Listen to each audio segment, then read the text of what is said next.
So my doctor came and told me, it's unfortunately, your baby never survived. He only survived for 12 hours. And I'm told the baby was gone. But the next time I woke up to ask about my baby, my husband was there. He told me the baby, I've seen the baby went. The doctor, the pediatrician was supposed to suck the baby, came late. So the baby has gone. But later, 23 years later, yes, during COVID 2000, the year 2020, yes, my husband comes in with a story that the boy might be alive.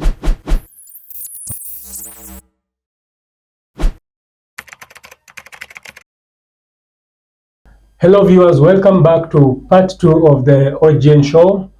We are live with Pastor Rose, and she has a story. Of course, I know you've been following up with our part 1 segment of this story, and it is really indeed a life-changing story. It's a motivating story that is meant to help you to listen out, to understand that even though you go through the challenges you may face, you are not alone. You know, the Bible says that there is nothing new under the sun. And so let us move together in this second segment as we continue with this life-changing story with Pastor Rose. So, Pastor Rose, I am still absorbing. Yes, you better absorb. Yes, I'm still absorbing. Yes. Now, you've left umetoka hospitali with your third born. Umetoka hospitali, yes. Umesaidiwa na stranger. Tell us about that lady, that stranger, is a lady I knew, but we hadn't met for long. Okay. She's a friend we knew. Actually, she was a family friend. She knew my husband very well. Oh. Very well. Okay. But now tumekutana, I've got into town. I don't know where to go. In my mind, I'm trying to figure out, sasa nitaenda kwa nani? How will I explain? How will they take me? Yes. Back in Deliverance Church, I remember the lady, Mama Wambui. Nikasema mimi naenda kwa Mama Wambui, liwe liwalo. Yes. She was a nurse. And she is even today. Okay. So I landed at Mama Wambui's place. Wow. To take my bearing. I don't know where my husband went. He's not to be found. Yeah, you need first to calm down, get to upate bearing. Nipate bearing. Yeah. Unakumbuka nikienda hospitali hakuwa? Yes. Na nyumba ilikuwa imefungwa. So sina mahali pa kwenda. Yep. I cannot go back there because I don't know whether the house which is zilichukuliwa ama what happened. Now, yes. I've gotten to Mama Wambui's place at Zimmerman. Yep. At least nimepata mahali pa kulala, nimepata tunguo, nimeoga vizuri, nimekula vizuri. But after 3 days I had to leave. Yeah, huwezi kaa tena kwa. Ako na watoto wadogo. Her baby was like 6 months. Okay. So the only thing Mama Wambui did, ali make sure amenipatia nguo zote za mtoto zenye nilikuwa nahitaji. Zenye alikuwa. She packed for me clothes like this. Wow. For my baby. Wow. Now from Mama Wambui, nikajua, there's a lady we had met in hospital, a fellow patient, Mama Tracy, wherever she is, God bless her. And she had told me, kama utawahi kosa mahali pa kwenda, kwangu ni hapa na hapa na hapa. Yes. She used to live at Civil Servant. Yes. Civil Servant. Kariobangi. That is where I landed. At Mama Tracy's place. Okay. Remember pia yeye, mtoto wake anuwa miezi, juu tumepata almost the same time. So, she's married and she has other kids. Yes. But she risked. Akasema liwe liwalo. Wow. Wow. So I landed at Mama Tracy's place. She gave me we shared the bedroom with the other children. Wow. And I stayed at Mama Tracy's place for a whole month. Oh my. Nikiwa kwa Mama Tracy, I started going for lunch or meetings at Moiro's place then. Odeon. Bishop, with my baby. na mbeba na bag na nini. I go for lunch or meetings. Yes. At one time Bishop Moiro akasema hapana, I want to see this lady who has been coming here na mtoto kila saa na achelewangi. Yes. After service nataka kuona hapa juu. Yes. Then kuona Moiro, it was not easy. So the ushers had to hold me. Wakanipeleka mpaka kwa Bishop na bibi yake. Wow. Lucy. Yes. The first thing Bishop Moiro said, aliambia bibi yake, tafadhali shika hii wallet. Toa maziwa ya mtoto. Bishop Moiro akaingia kwa mfuko, bibi yake akachukua wallet akatoa 3,000 shillings. Before I even explained my story. Yes. And she gave it to me. May God bless that man of God. Wow. Bless the wife. Bishop Moiro. Those people became a blessing mpaka wakati ni retrace my husband where he was. Yeah, by the way, it's still your husband is not. No, he's nowhere. I even don't know where he is. Oh my. Nikipiga simu hachukui. And in those days we used to the booth. Yeah, kukuwa na mobile phone. Hata ndio niweze kujipata kwa Bishop Moiro ama kwa Moiro, nilikuwa natumia booth nikiwa hospitali. There's a lady used to be called Jane. Alikuwa anaitwa Jane. Alikuwa ananitumia usaidizi nikiwa hospitali. That's how I started going for lunch or meetings. Didn't know that I was going to meet Bishop Pius Moiro and the wife. Yes. Na wakuwe baraka kwangu. Wow. They gave me support until when I got my husband. Every lunch hour meeting walikuwa na kaduka saidi ya mbele. Yes. Dada alikuwa anaitwa Jane. Nilikuwa nampata na bahasha yangu ya 500 kila siku. Anakupatia. Every time I go for lunch or meeting, there used to be a bahasha for me. So your husband came in the picture again? No. Sijampata bado. Okay. So I started tracing him. I'm told he does ako mahari Langata Road. There's a club ilikuwa inaitwa Rim Club. Okay. He was doing he was a drumist of a certain musician. Oh yeah, he's a musician. Yeah. So he was a drumist. He was doing drumming for somebody. Yes. So I traced him. Nikajua uko hapa. So I found my way to Langata Rim Club one evening. We used to start their job on Fridays. Yes. One Friday nikajipanga na mtoto wangu, nikasema sirudi kwa nyumba after lunch or meeting. And I went up to Rim Club. Nikakaa mahali nyuma. Wazee wakaanza kuambiana hapa. Mama na mtoto kwa club kuna shida. Kuna mtu amekujiwa. I alerted the soldier at the gate, waambia fulani na fulani wanakuja hapa wakikuja waambie niko hapa, wana mgeni pale nyuma. When they came and they were told that, akajua straight away ni mimi. Wow. Sasa ni miezi karibu 4 sasa.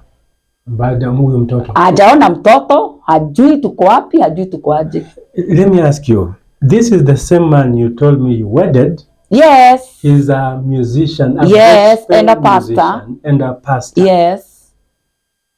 Oh my. Yes. He's the same man. I've not changed. He's the father of all my children. Yes. The ones I have na wenye Mungu amechukua.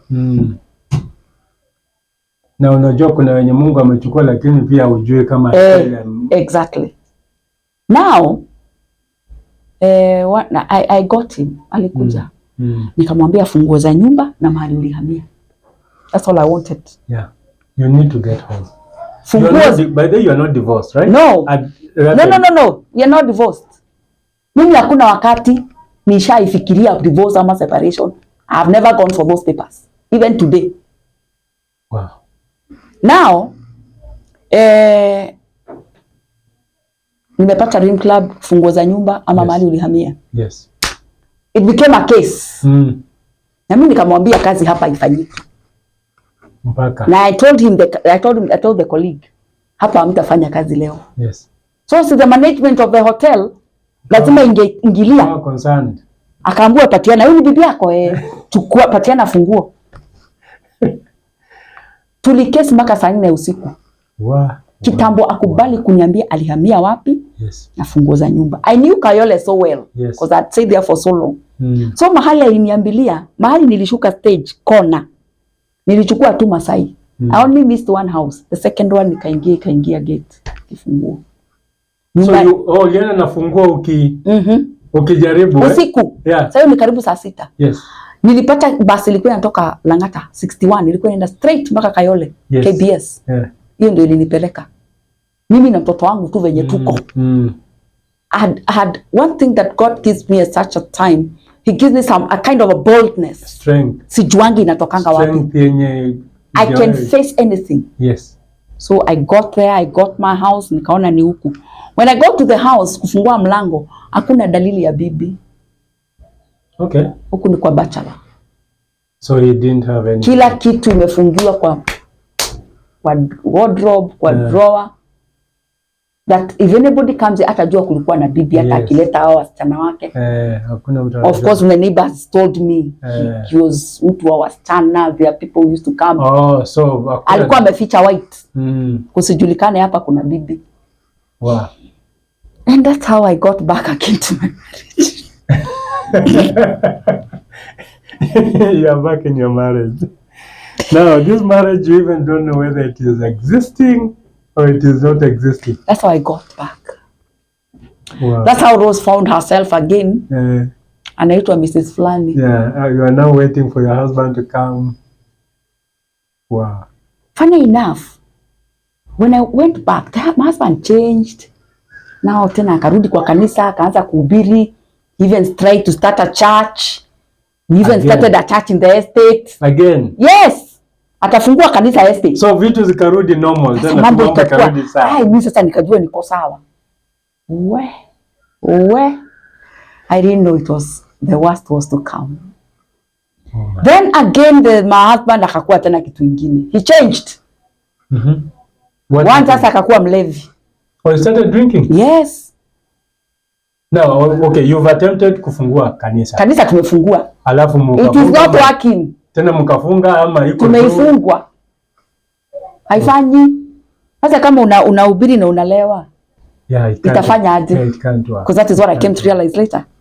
So it couldn't work. So I was the only naive person. Mimi ndio nilikuwa mjinga. Yeah. I remained mtu mjinga for a long time. Yes. For a long time. But why? Because I wanted my marriage. What I get, you know, you are committed to marriage. To marriage. Yes. You wanted like family. A fool. You wanted. I wanted a marriage. Kefa, I wanted a marriage. It had to work. Yes, it had to work. Yes. Had to make it work. I know I had. No, I wanted to check it kidogo, even though it is not something to laugh about. No, it's good to laugh. Yeah, it's good to laugh. Yeah. You see, this person has done all these things. Yes. But you still are willing to make this thing work. I'm willing to amend. I'm willing to bring him back to my life. Oh my God. He's my husband. Yes. I got married in church. You know that I may not call it naivety. It's your belief in God. Exactly. You know your belief in God. You've been founded on godly foundations. So you believe that if I'm married and you know this is legal and it has been done in church, so you're like, this has to work. It had to. Under all circumstances, it had to work. Oh my. So I'm back. Mimi ni bibi ya pastor sasa. Again, hakuna kanisa. Yes. Jamaa amerudi tena kwa zile kazi zake za club. Yeah, hizo magigs. Hizo magigs za club. Ni dramist. I'm a musician by the way. So, amerudi kwa hizo gigs. Yes. Now, life tena inaanza kuwa hard. Inaanza kuwa hard. So me I got back on kawaida ya Rose, nikarudi tena kutafuta kazi. Yeah, sasa lazima ujipange. Nikarudi kwa upishi yangu, nikafanyia watu kazi ya hoteli ya kupika. Wow. Nikapika ndio watoto wangu wapate chakula. Then in Kayole kulikuwa na hizi watu walikuwa wanasimama. Hii ruri ya mishuki haiko imekuja. So I used to make sure nimesimama nilipe 10 bob. Ndio pesa nimepata leo ikatosha kwangu na inirudishe kazi the following day. Oh, yeah. But there, you know, we have people who survived kusimama tu kwa gari. Yes. Because unachunga pesa, you spend pesa mingi. Kwa sababu nyumbani najua hakuna usaidizi. Ni mimi nangojewa. You know, I feed my children. I ever found there's a time on stage in Nairobi, nikitumia matatu. Yes. And I saw someone literally saying, sina fare ya kutosha, wacha watu waketi, alafu wakisema watu wakusimama niingie. That is the point. That's what we used to do. That's how I survived for some time. Oh my. Sasa wakati tu mkuu kwa hiyo kazi yangu, Yes. my son got sick. This third born now, Caleb. Nimemwachia msichana. Usikumbuke niko na msichana kwa nyumba. Yes, the third born. Yes, Yeah. I have a house girl. So now Caleb, sasa juu nimeona huyu mwanaume hana you are kazi second yangu. born. Kazi ya responsibility hana. So ni mimi nijua watoto watakulaje, watakaaje. Yeah. In the process, my son got sick. Your son, your second born. Yeah, ilifika my third born. Your third born. Oh, yeah, the third born. Ilifika kama sasa siwezi lipa msichana. Yeah. Nikaona sasa daycare ndio nita manage. So I used to take my kids. Huyu sasa ameanza shule. So I got a school where it had a daycare. Ndio huyu wa kwanza, huyu sasa second born aende shule, na huyu mwingine daycare. Yes. That's how I survived. Yes. Later my son got sick one time. Nikaitwa mtoto akiwa mgonjwa sana. Kwa daycare. Yes. Kumpeleka first aid ya kwanza, daktari akaniambia hii lazima uende Kenyatta. Kufika Kenyatta, the boy had block pneumonia. Wow. Caleb block pneumonia, which was very severe. Ilikuwa imeenda sana. So my boy again never survived. I lost Caleb. He died. Yes. The third born. Yes, I've lost Caleb now. Literally losing him. Wow. Nikaona ndio huyu ameenda. Wow. Wow. Wow. Remember sasa nimebaki na ule moja. Ule wa jela. What? Ule wa Lang'ata ndio sasa amebaki. Among those 3 kids. This is serious. Yes. I've lost Caleb. And the way the father never saw him akizaliwa. Yes. He never saw him when he was dying. Alibeba maiti kwa mocha. Akienda kuconfirm. Your husband. My husband, the father. The father to this child. Alikuwa hizo gigs zake bado. We call them gigs. Yes. Alikuwa hizo tu. Wow. Yes. That's how the boy died. How are you feeling? I mean, the firstborn is in a lot of questions. Number 2, of course, ndio huyo at least Mungu amemshikilia. Again here. Hebu nikuulize. Ask you, put yourself in my shoes. If I never got depression then, yes, it's I will never in my life. That is depressing. If I never went into depression, ile ya kupelekwa Mathare, not me. Wow. And that is why I'm airing this out. Yeah. Because there's a healing process inside me that is taking place the last few days actually. Actually, it must have taken you a lot to have strength to speak about this now. What I'm saying right now. You don't know how much, how I've worked on this. Nimelose mtoto. Sasa ni mashakaya, sasa ni nini. My friend Esther, she was the first person with a husband to get to my house to confirm Caleb ameenda. Because Esther loved the boy. Esther Wahome. Yes. Wow. Esther, wherever you are, God bless you. This lady has been in your story. Oh, she has given me a shoulder to lean on all my life. Oh God. A shoulder to lean on. Yes. Esther has given. Hata kwenda kukaa kwa nyumba yake wakati niko na shida. I have stayed. Oh my. I have stayed. I hope she's listening. Yes. She is, yes. Wakati I've been hosted by people. I've been hosted. I've been hosted. And I don't take it for granted. So now mtoto amekufa, we have to bury the body. Yeah. Yeah. Mazishi akatengeneza mzuri sana babake. Organized friends. Organized friends. My son was buried by, Deliverance Church's mama stood up with us. They're the ones who buried my baby in Mary. Yeah. That's the only thing I have there. And I can say it on camera. Hiyo ndio kitu ya maana niko nayo pale kwao. Wow. The remains of my son. Yes. Sasa nimebaki na mtoto mmoja, Kefa. Ule nimezika. Nimebaki na mmoja na kidonda kubwa sana ya roho. Ish. Sasa tena ni safari nyingine. Yeah, sasa ni kama umerudi on the drawing board. Yes. Hapo ndio jamaa atareform kidogo, aingie Park University. Nimfanyie, I'm the one who organized his Harambee. Even today people know that. And I made sure he has gotten to Park University. For pastoral training. Pastoral training, Bible and counseling. Yes. Akamaliza 1 year akakataa tena. Nikasikia mtu ameingia siasa. Akaingia politics. Politics. Sasa he's in politics. Sasa hata madua kanisa ameacha. Mwaka gani sasa hii? 2007. Okay. Na akasimama kwa Nyeri as an MP. Yes, 2007 is 1 year ambayo ilikuwa na a lot of yes, exactly. Political. Alisimama kwa akiwa MP. Okay. Yes. Alishinda? Hapana, of course no. Angeshinda kama ana familia utashindaje? Utashindaje kama una familia? So, ameingia politics. Sasa yeye hata sisi hatuko mahali. Hamuko mahali. Mimi my son. So amewacha shule. Na sisi na my son sasa wacha tukufe na shida. Oh my. Wacha sasa tukufe. Sasa it is us to die. Mkufe mkose. Shida yenu. Nishapanda class. Yeah, and that's how he married the wife he has today. Oh, during that time. Yes. That's how they met. That's how he landed wherever he is right now as we're talking. Sasa hapo ndio Rose akajipata ako peke yake. Sasa bwana hana mwenye amekimbiza hiyo miaka yote, hana watoto, hana una bwana, una watoto, uko tu na Mungu wako. So he's still in politics up to that time.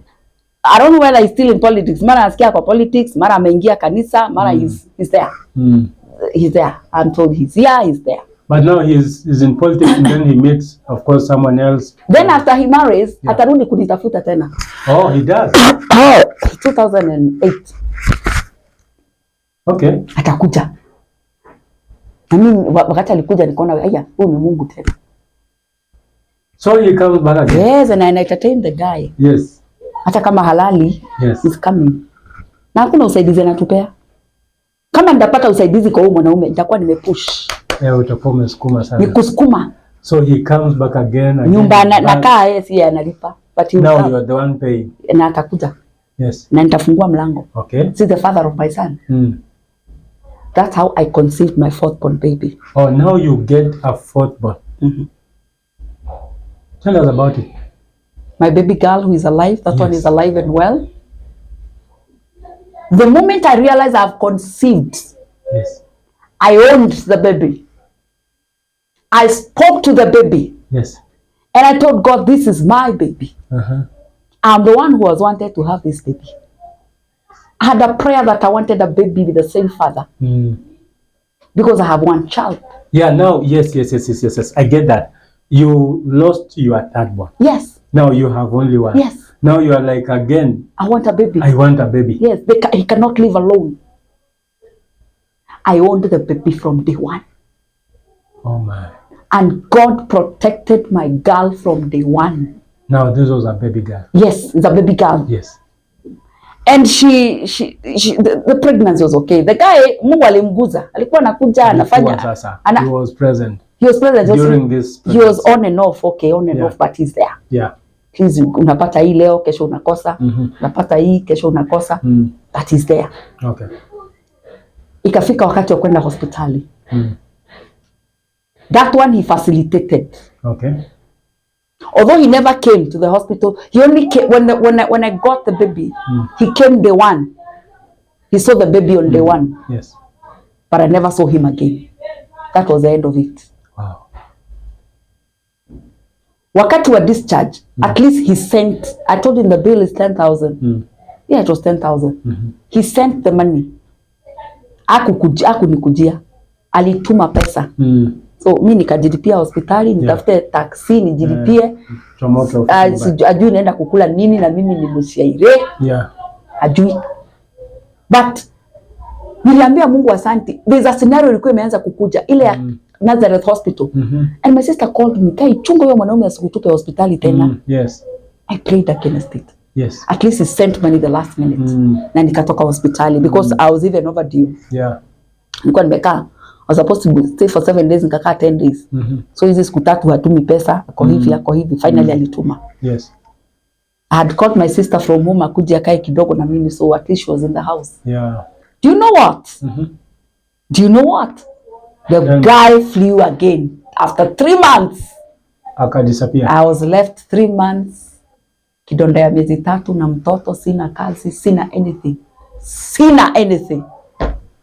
Wow. Again, I landed in well-wishers' hands. To a next sina kazi, I can't pay my rent, I can't do anything. Hey. So I landed in somebody's hands, yes. somebody's home, a friend of mine, a woman that I'll value all my life.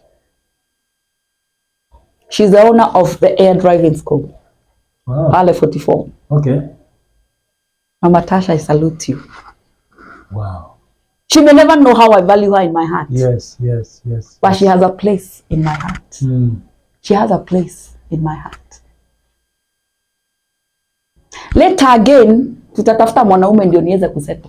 Yeah. Alitafutwa na wazee. Kabla wewe, enda angalia watu wako. Wanaishi kwa wenyewe ukiwa hai kwa nini. So wazee kabidi sasa waingilie. Yes, the husband of that friend of mine who is late. Very sorry. He's the one who told me, watoto hawezi endelea kuteseka hivi babaka na tunajua mahali yako. So that's when he came with a few coins and we rented a house and nikaendelea kuishi. Yeah.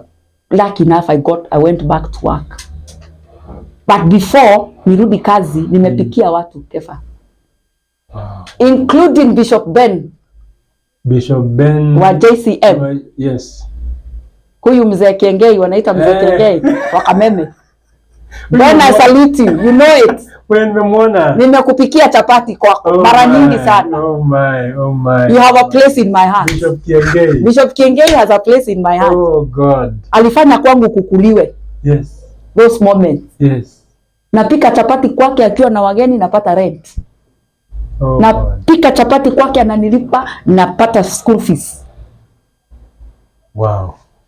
Sasa Mungu amemuinua. Yeah. At times ulizanga Bishop, Mungu tu atukutanishe tu siku moja nikwambie hivi. So I'm telling him in this platform. Yes. I owe you, sir. I owe you Bishop. Najua he is watching and I owe you. He knows.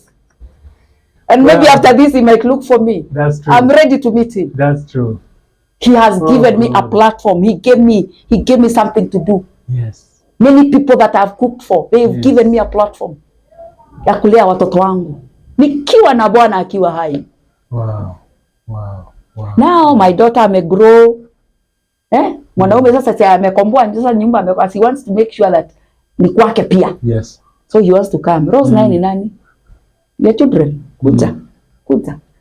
Until now, this is where we come in. This is now where I decided enough is enough. Yes. So because I go on and off, but you still, these are your children, so you want him to be in the picture. The father, because I have never introduced and I will never introduce my children to another man. No. So that one I will not do. Despite of what is doing, you accommodate him. Even in this platform, I'm telling him, wherever he is, yes, your children remain your children. Yes. They remain to be called your children.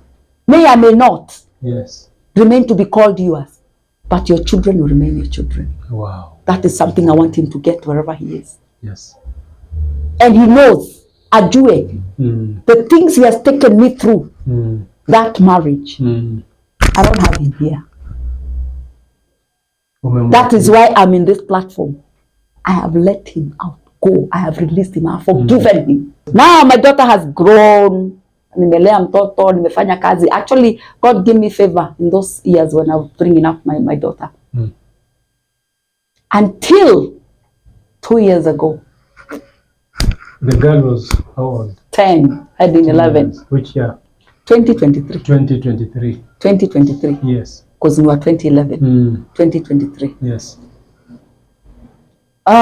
Si mwanaume anakuja kwa nyumba, si anatembea kama si ni baba ya watoto. Baba ya watoto. He comes, I cook, I serve them, and I leave them to eat. So that particular day I left. Yep. I left him with his children. Waongee baba na mtoto, baba na watoto. Wakakula, my son left and left my daughter in the house. Now is a big man. He's a big man, so he left. Akaacha mtoto na baba yake. Yes. Na wewe hauko. Mimi nimeenda meeting. I had a meeting I was attending somewhere. Ya upishi tu. Sasa, what aspired that day is what made me make the decisions that I have made. Okay. Because what he attempted to do to my daughter, to date, I don't know. I don't know whether my daughter will ever heal from that.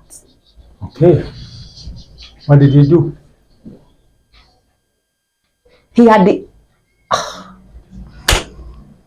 very bad intentions.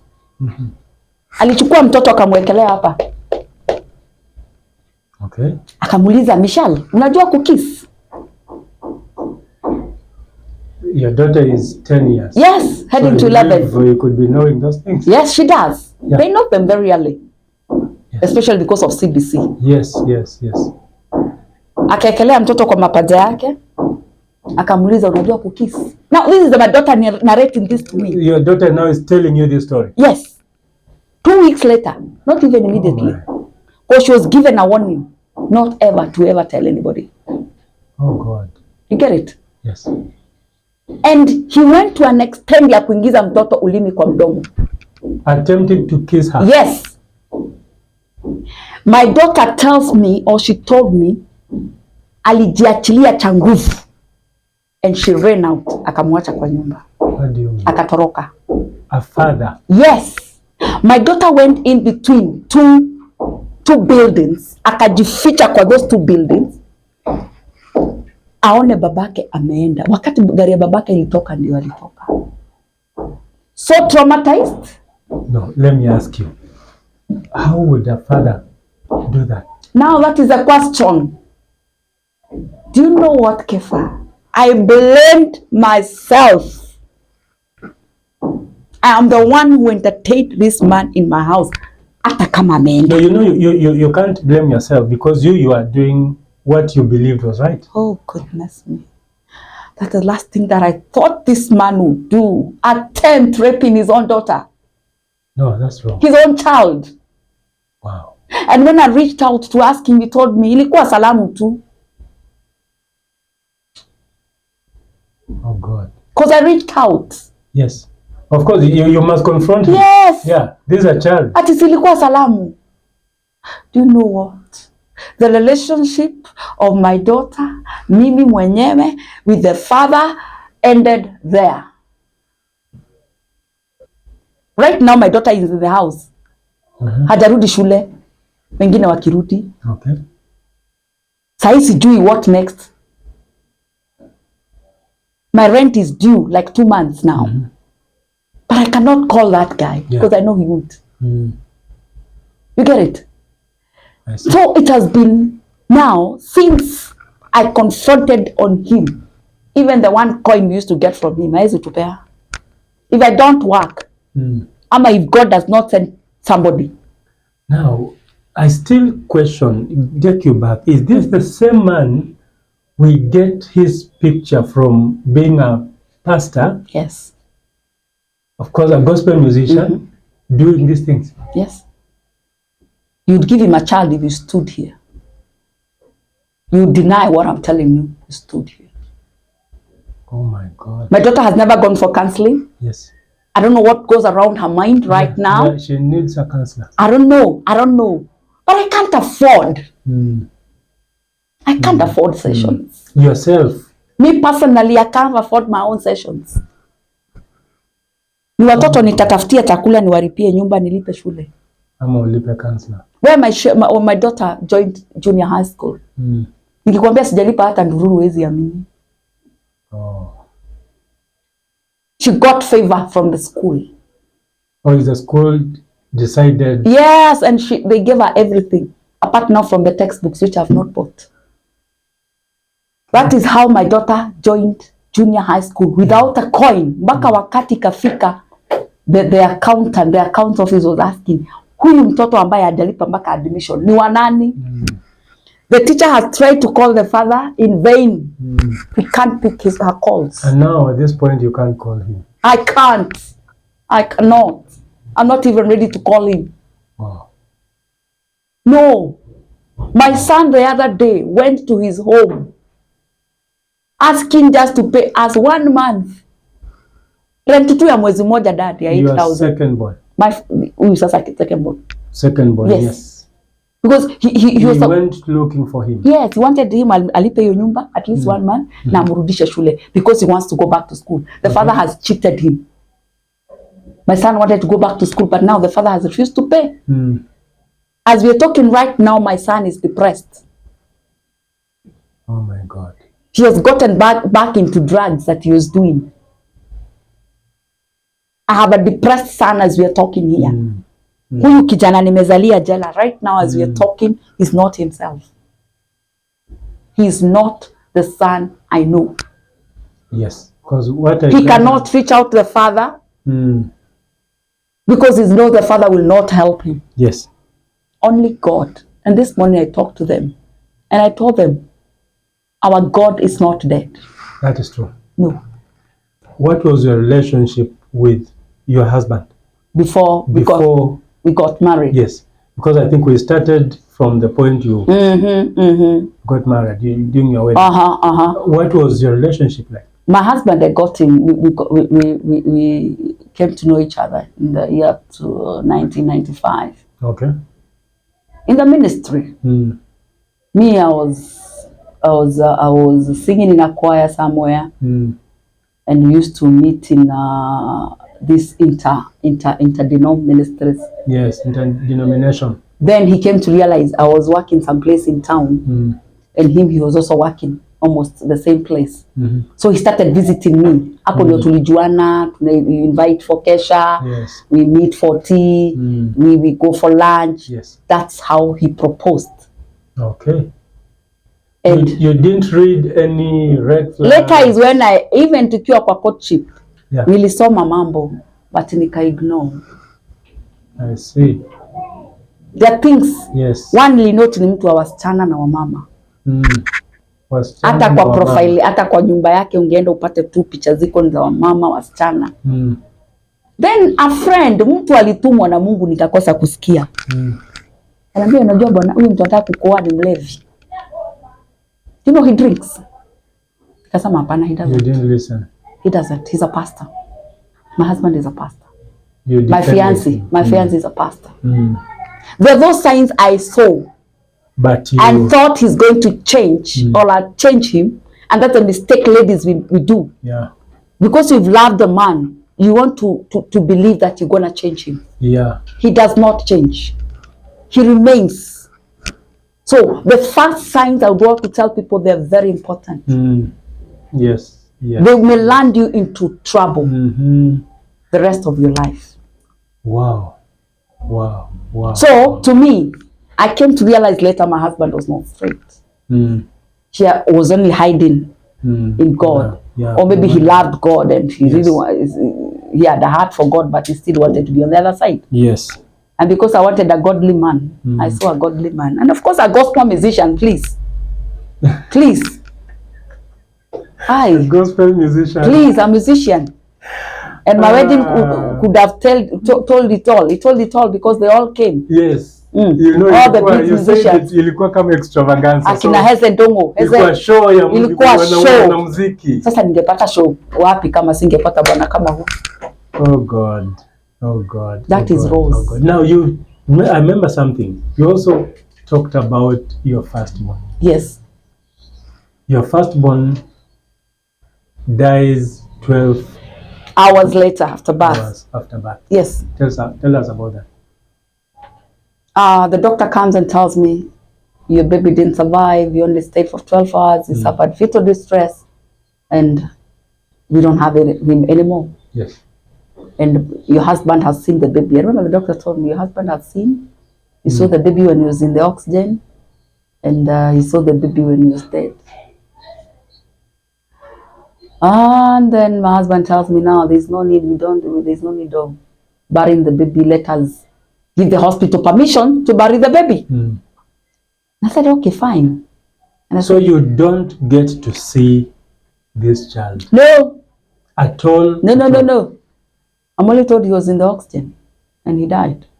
Okay. 12 hours later, the pediatrician who was supposed to come and suck got late, came late when the boy had already gone. It was too late. Okay. That's the doctor telling me now. That's what the doctor told you. Then my husband tells me now, we've given the hospital permission to bury. So you believed him? I believed my husband. I kept on believing my husband from day one. Wow. Now, 20 years later. 23 years later. 23 years later. Yes. My husband comes like, I told you, I've been telling you, there's something that tells me this boy is never died. He kept on saying that. And something like, is telling him. He kept on telling me that. Once in a while, kijana. He kept on telling me, even before. But I brush it off. I'm like, what are you saying? Yes. So ulipatia hospitali ruhusa ya kubari, let us forget about that. During COVID 2000, the year 2020. Yes. My husband comes in with a story that the boy might be alive. Okay. I was told he was seen somewhere with a certain producer. With a totally different person, not the father. No. Yes. And this friend of his anamwambia sasa huyu kijana nimeona huko huyu producer anakufanana sana. Oh. Wacha nikuorganizie. Yes. Uone kijana ama producer akupe picha yake. Sasa ile sijielewa kama alipewa picha ama ni kumuona alimuona. Okay. But he got to talk to the producer. Producer akamwambia kijana alifanya DNA. Na daktari alifanya DNA na yeye. This is according to him. Kijana alifanya DNA. Yes. Okay. Ya kutaka kujua wakati I realize the family that has brought him up, that is not the biological father. Oh. He wanted now to trace his parents. Oh, the child he realized. Yes. Kwamba penye amelelewa si home. Si kwao. The father is not. I get it now. Also wazazi wake. Yes. Sasa he after I think after college ndio alienda kufanya DNA peke yake kivyake. He asked the dad, the huyu baba memlea. Yeah. Angetaka waende DNA, yes. Kuna kitu anataka kuconfirm. Yes. Huyo baba akakataa. Okay. Akakuja akashare na producer wake. Oh, he's a musician. Yes, he's a musician. The boy is a musician. He does a beat called drill. Yeah, UK. Drills. Yeah, UK. Yes. Now, the boy akakuwa disturbed. Si ameenda DNA babake amekataa. Yes. Akakuja akashare na producer. Producer naye akashare na ule mzee rafiki ya bwanangu sasa. Yes. That is how my husband, I understand, he got to the doctor, the same doctor ambaye alifanya kijana DNA, wakafanya DNA. Nikakuja positive, ikafanana na ya kijana. That is now where he got the confidence that the boy is still alive. Now he came and told me. Yes. Sasa because it is COVID, daktari amesema hakuna venye tutafanya DNA kukiwa na COVID. Sasa watu wako wanakutana because of COVID measures and restrictions. So he did the test before COVID? Yes. Yeah. I don't know how he did the test, but he did the test on the same year. Sijui venye COVID ili subside kidogo, I don't know, but he did. Yeah, because I'm wondering how he did the testing and then he comes to tell you it's possible.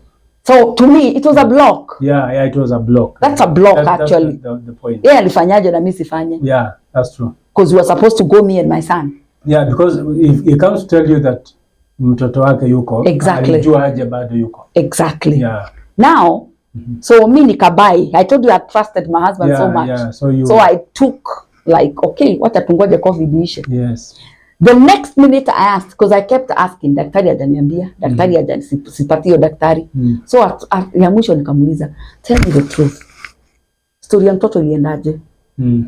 Anaambia unajua, niliambiwa mtoto alienda UK because of insecurity.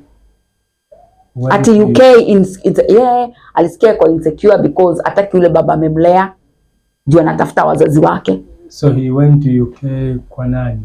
I don't know. I think it's another story also just to... Yes, he went to the UK. Yes. So, in this particular issue, my message is, if the boy is still alive, I am the mother. Let him trace me wherever he is. Yes.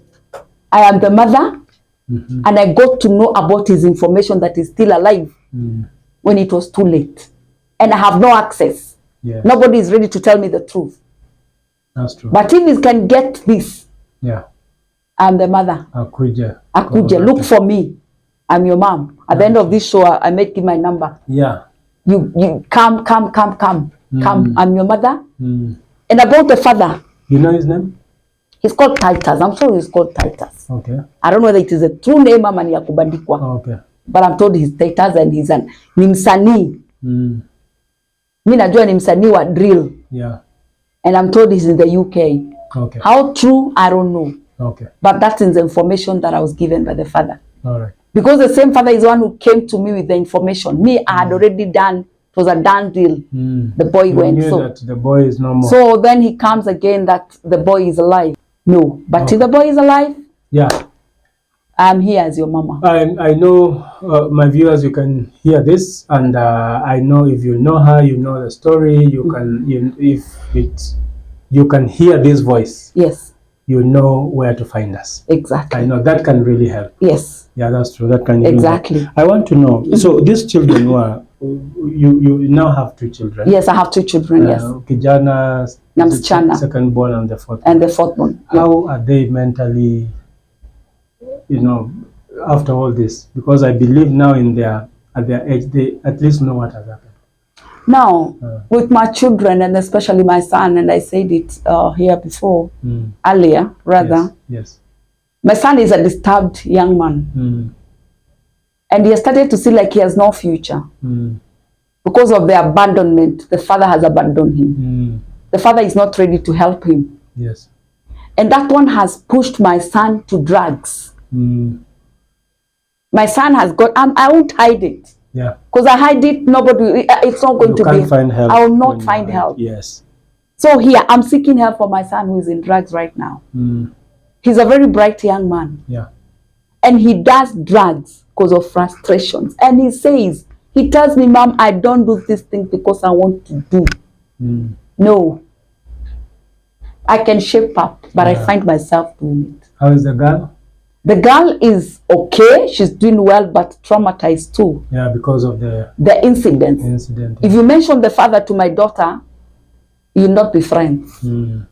If you talk, she cannot call. She cannot even call the father. Yes. Even if she was dying of hunger. She can't. She can't. So that's one girl also would want some counseling. Yeah. She needs to be put together. Yes. So that it doesn't disturb her the whole of her life. That's true. For my husband. And I want people to get this. Yeah, tell people about what your thoughts are about your...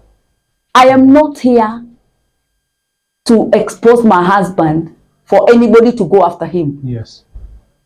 That is a man of God according to me. Let God deal with him. Yeah. For me, I have forgiven them. I have forgiven him from the depth of my heart. Yeah. Even his family. Family yake pia imenitendea tu mambo. But I want to forgive the whole entire family. Yeah. Including the woman he married. Yeah. And one thing I would want to say here. Don't treat the children you have on the other side the way you've treated my children. My children and I have forgiven you. Yes. And here I want no one to go after this man. This man's case is with God. Yes. Let God deal with him. Let him reconcile with his God. Because he still have a future. That's true. The anointing, ile mafuta alimwagiliwa ya ubiri, ya huduma, hatuwezi iondoa. Very true. But as for me, as Rose, I was your wife. I have struggled with you. I have tried my best. But I have surrendered. And I have let you go. But remember, you gave me children. Yes. Thank you for giving me wonderful children. Yes. They're the ones I have right now. You should also be there for the children. And your children, I have not locked any door for you to support your children. Yes. Yes. I've not locked any door. I've not said you don't support your kids. If you're able, if you feel like you want to support them, the door is open. Yes. You have their numbers. You can reach to your son, and especially your son. And I will say it here. This is the son of your youth. He's your firstborn. Yes. Yeye ndio kijana tu kwa wale watoto umepata hata nje. Take care of your son. That is my message. Take care of your son. For God to bless you and forgive you. Me and my daughter, we may not add so much value to you now. Yes. But your son, yes. Mtoto wako anapotea kwa drugs. I would love also for you to tell our viewers why you choose to bring out this story. I know there's a bit that you've mentioned, but just bring it out again. Let your viewers get to know why you choose to bring this story to them. Now this is the part in short. Why I came here, or why I decided to air my story. Yes. I'm at the end of the road. Niko pale kwa ukuta sasa, where there is no way unless God, me as a human being, I cannot. One, I wanted to offload what my husband has done for me, what I've gone through. I wanted to be a free person. I wanted to be light. To lift off the heavy burden. Yes, to lift up the heavy burden. For God to be able to come in and change and give me a different story, a different life. Right now, I am struggling. I've not stopped struggling. I'm struggling with my children. I'm struggling with education. I'm struggling with house rent. I'm struggling with food. Those are areas that I would want support.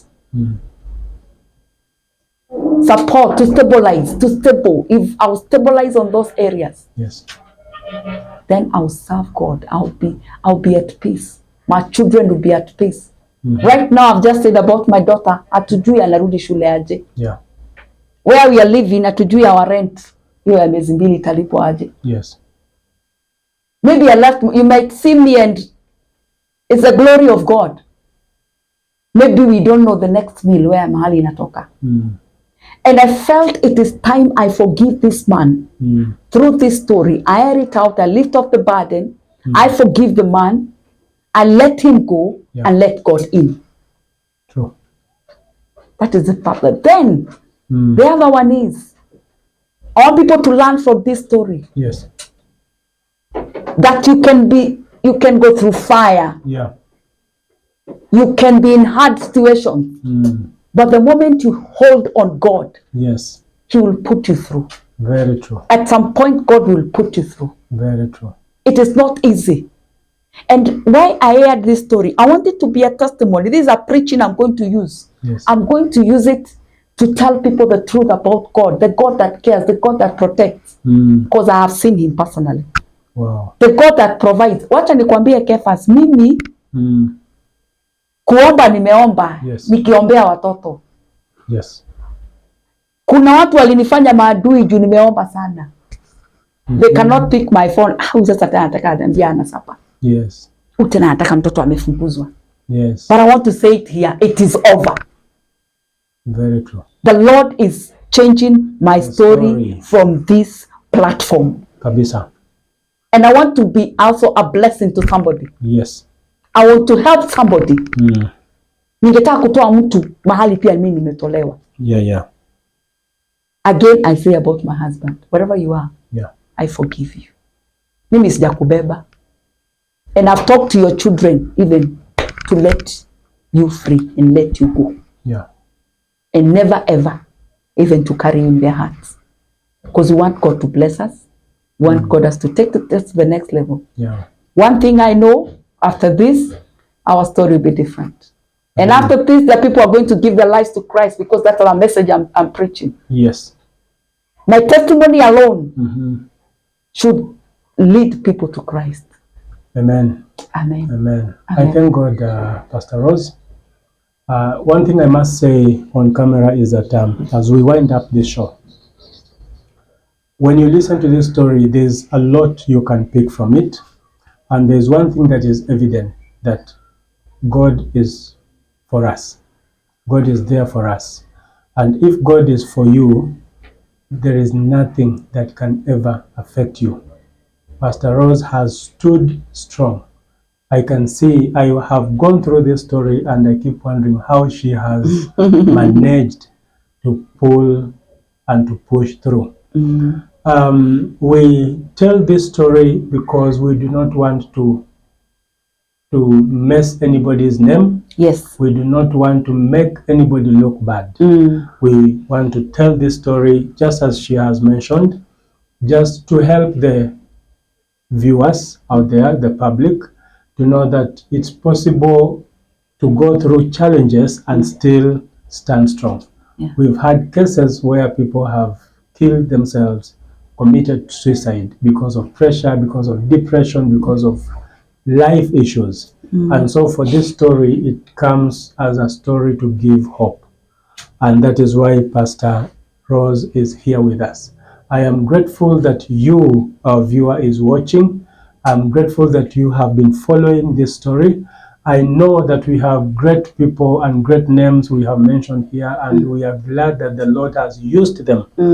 Bishops and pastors and people, well-wishers who have stood with Pastor Rose. Yes. And we thank God for you. If you can hear this voice, I know that whatever she has requested, I know you are her friends, you are close to her. It's possible to get to just say hi, to know how she's doing, and it will be good.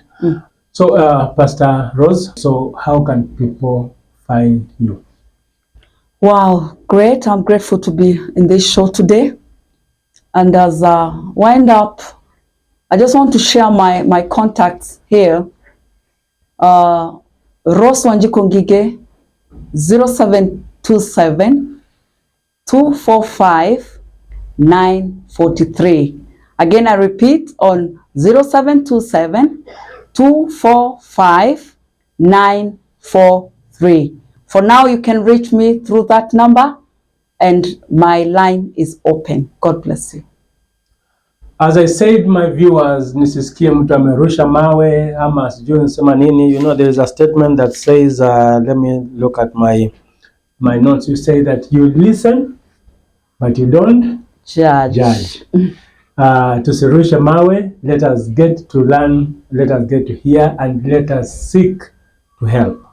It is not an opportunity to start saying, oh, sijui alinisema, alifanya. No. This is an opportunity to extend a hand and say that we are here, we can help.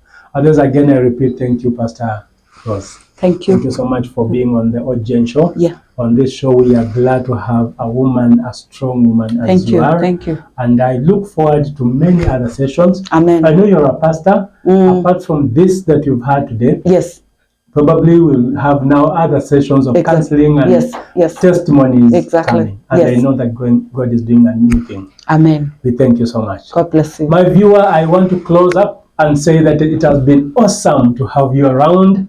I'm David Kefa Onyanga on the OGN show live. Keep watching, subscribing, and sharing.